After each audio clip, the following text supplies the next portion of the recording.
What if I told you that the Dodgers are once again talking trades with an old friend from the East Coast? That a young, elite defender could be on his way to Los Angeles, but at what cost? And while one door might be opening, another just slammed shut, breaking Clayton Kershaw's heart in the process. Dodgers fans, get ready, because this episode has drama, trade rumors, and a farewell that nobody saw coming. So before we dive in, smash that like button, subscribe to the channel, and drop your takes in the comments. Let's talk Dodgers. Hey Dodgers Nation, Victor here with another edition of latest Los Angeles Dodgers news, and today's episode is heavy. We've got new trade buzz between the Dodgers and Red Sox, a potential move for a rising defensive outfielder, and some raw emotion from Clayton Kershaw after losing his best friend on the team. So let's get right into it. Let's start with the big headline, Ceddanne Raphaela. If you're not familiar with him yet, don't worry, a lot of people aren't. But that might change soon. According to Sports Illustrated's Colin Keane, the Dodgers and Red Sox have been circling each other again in trade talks, and Raphaela's name has come up as a real target for LA. Now, this wouldn't be the first time these two clubs have done business. We all remember the Mookie Betts trade. Boston's got a logjam in the outfield. Jarren Duran and Wiley Abreu have locked in their spots, and Roman Anthony's pushing hard for a call-up. That makes Raphaela a little expendable, but don't get it twisted, he's not just a throwaway piece. Raphaela is a defensive monster. The guy has already saved 12 runs defensively this year. That's elite. He plays center field, shortstop, second base, true versatility, and the kind of glove that any contending team would love to stash in October. But here's the rub, his bat isn't quite there yet. Coming into yesterday's games, he was batting .250 with 2 home runs, 18 RBIs, and 7 stolen bases. Not terrible, but let's be real, not exactly a game-changer offensively. And with the Dodgers lineup loaded with power bats, the big question is, do we have room for a glove-first outfielder who might not hit double-digit homers? That's where things get complicated.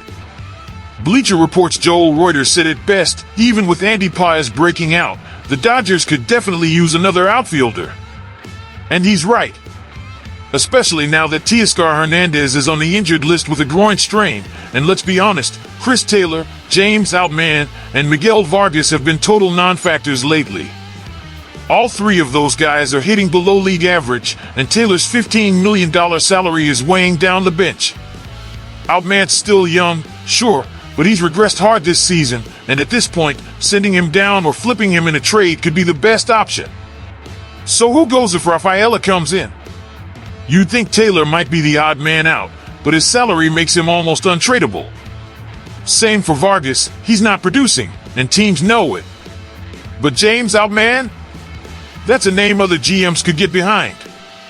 He had a promising rookie season, he's cheap, still under team control, and he's flashed real upside.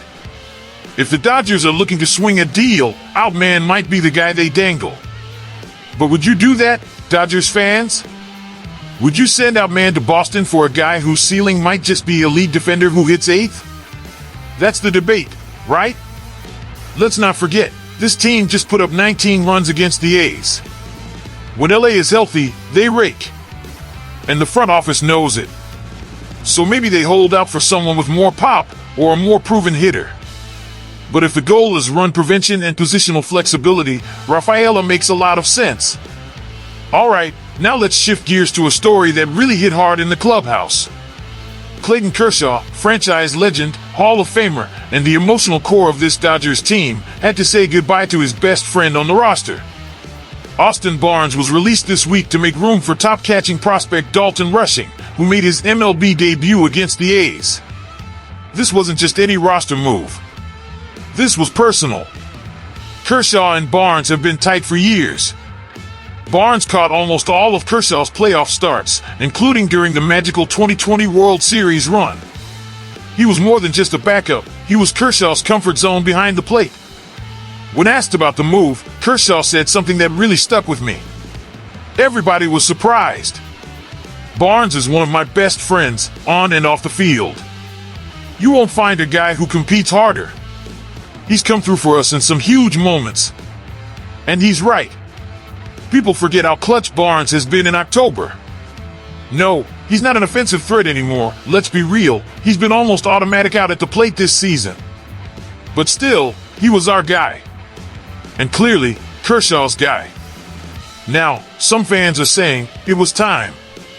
And maybe they're not wrong. But the way the front office handled it, without looping in Kershaw at all, is what stings. Kershaw basically confirmed they never asked him about the decision. They didn't even give him a heads up. And for a future Hall of Famer? That's cold. Sure, he's coming back from injury, and maybe he won't pitch more than 10 games this season. But you still respect your legends, right? Kershaw did acknowledge that Dalton Rushing deserves his shot, and I agree with that too. Rushing has been raking in AAA and looks ready. The kid's got power, a strong arm, and a high baseball IQ. He's not just a fill-in, he might be the future at catcher alongside Will Smith. But man, watching Barnes walk out that door without a proper send-off hurts. No thank you video, no tribute. Just cut. Kershaw's reaction tells you everything you need to know. That clubhouse is feeling it. And if we know anything about this team, it's that chemistry matters. Losing Barnes could shake things up behind the scenes more than we think. Now let me ask you, Dodgers Nation, what would you have done? Would you have made the trade for Raphaela? Would you have kept Austin Barnes a little longer to keep Kershaw comfortable during his rehab? Or was it time to start a new chapter? Let me know in the comments. I read every single one. And tonight, don't forget, we're going live after the Dodgers-Angels game to take your calls. I want to hear from you. What's your take on Raphaela? On Kershaw's response? On Barnes' legacy? And if you haven't yet, hit that subscribe button. Join the fastest growing Dodgers community on YouTube. This isn't just a news channel, it's a family of fans who live and breathe Dodger Blue every single day. Alright guys, that's it for this edition of latest Los Angeles Dodgers news. My name's Victor, thank you for rocking with me, and as always, let's go Dodgers!